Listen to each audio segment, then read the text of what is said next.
One of the wildest things I'm finding out right now in the trucking field that we're starting to see, and when I say we, I'm talking about a lot of us.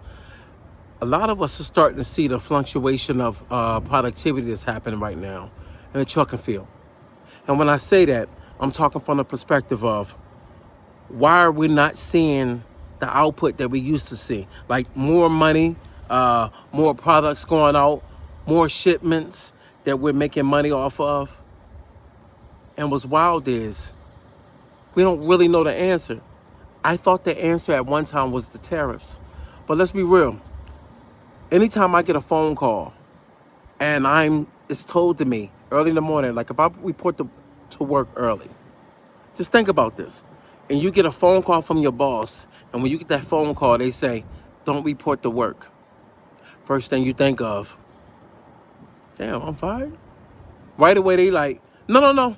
You just off today. No work.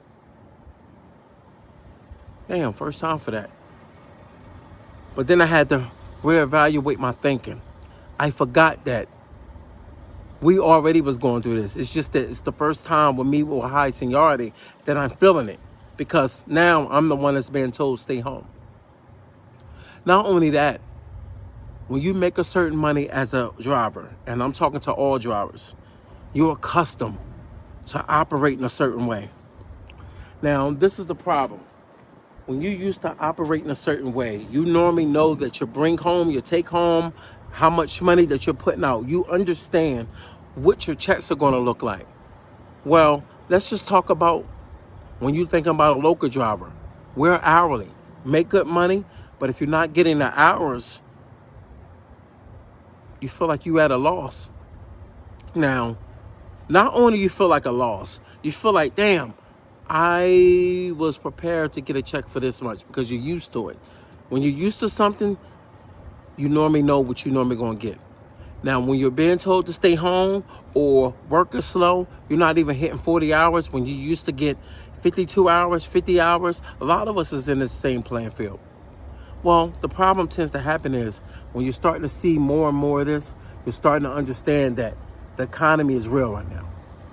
And one of the reasons why you understand and you realize that it's real is because you're being affected. Now, a lot of us don't even really feel it. Why? It's because you might not be in the area or the career that's basically tied into what's going on right now. Who knows? I don't know. You know, because of the job you're in. Who knows?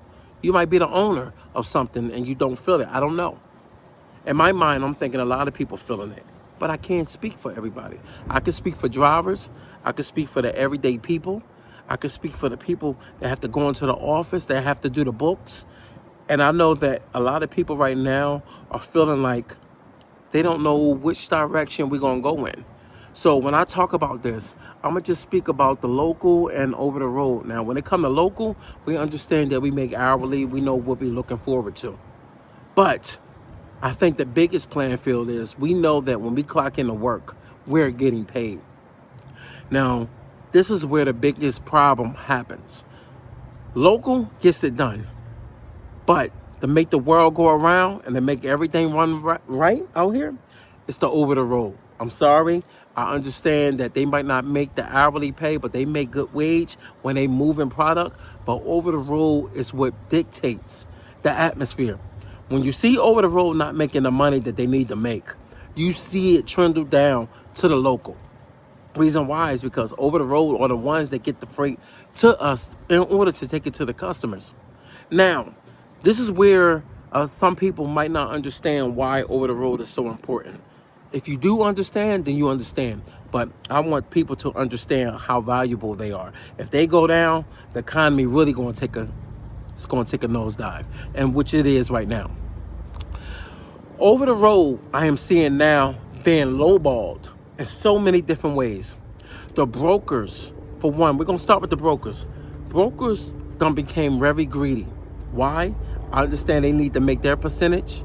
Two, companies are now looking at revenue and the output that they've been putting out. They also know what they've been paying. That's the one big problem. You have people that's in the playing field now that are, no offense, foreigners. You have a lot of people that are teaming up in vehicles where it should only be 2 drivers, and they got 3 to 4 people inside the driver's seat, and they flopping, they rotating. You know what that does?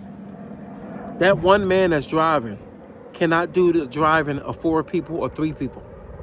Let's just say just 2 people. But one thing I could tell you, once you get to the 3 people mark, you really on it's a cheat. That's a cheat sheet. I'm gonna tell you why. You always got that one extra person or 2 people to look out, but that one extra person most likely gonna be right there to look out.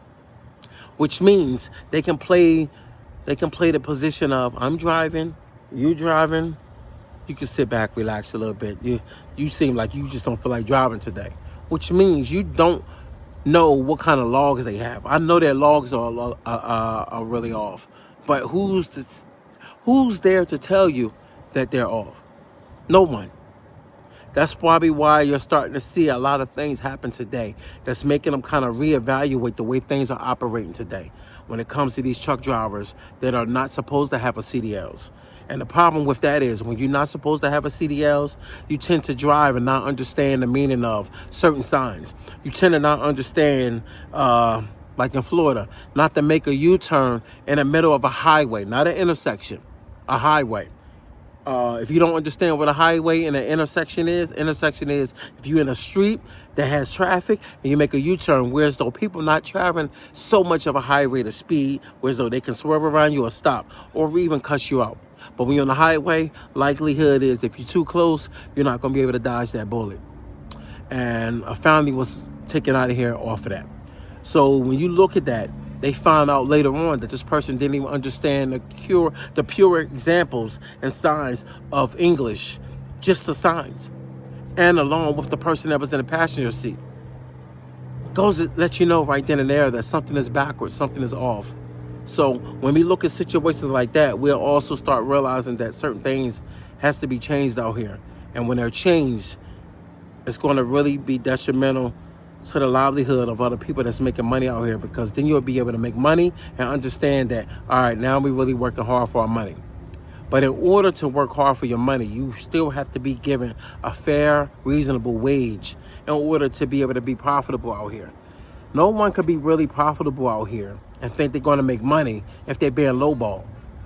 And a lot of times when you're being lowball, you start realizing that when you're lowball, you cannot make the money that you need to make the upkeep on your truck. That's the biggest problem right now that's happening with over the road.